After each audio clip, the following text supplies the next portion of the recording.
Hi అండి, నమస్తే. ఈరోజు రాయలసీమ స్పెషల్ చేసుకుందామండి. మనం బొరుగులు తాలింపు అంటాం, వాళ్ళేమో ఉగ్గాని అంటారు. చాలా టేస్ట్గా బాగుంటుందండి, నాకు చాలా చాలా ఇష్టం.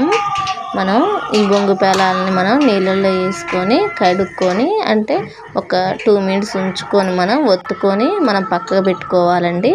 చూడండి, ఇట్లా పొడి పొడిలాడుతుంటే ఒత్తుకొని నీళ్ళన్నీ మంచిగా ఒత్తుకొని పెట్టుకుంటే పొడి పొడిలాడుతాయండి.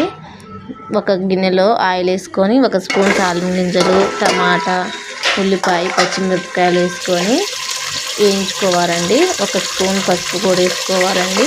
పసుపు కలర్గా ఉంటుందండి, కొంచెం పసుపు ఎక్కువ వేసుకుంటే ఇది చాలా బాగుంటుందండి. ఈ పసుపే కలర్ వస్తుంది మనకి. ఉగ్గాని కలర్ రావాలంటే పసుపు ఎక్కువ వేసుకోవాలండి. ఇవన్నీ వేసుకొని మగ్గనివ్వాలండి మంచిగా.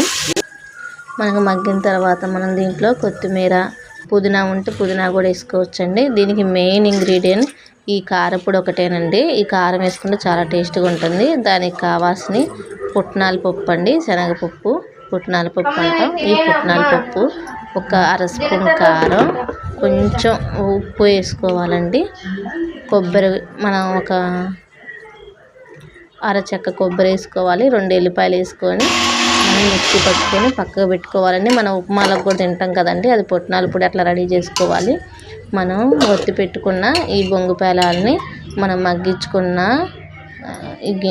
ఈ టమాటాల రెసిపీ వేటిల్లో వేసుకోవాలండి. ఉల్లిపాయల వాటిల్లో వేసుకొని మనం మిక్సీ పట్టుకున్న పొడిని కూడా వేసుకోవాలండి.